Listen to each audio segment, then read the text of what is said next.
Good morning.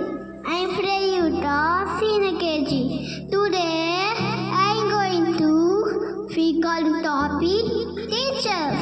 Teachers are very special people in our life. Teachers are our second parents. They teach us to read, write, and count. They help us when we make mistakes. I love my teachers very much.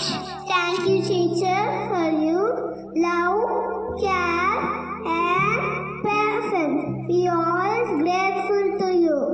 Thank you for this wonderful opportunity. Have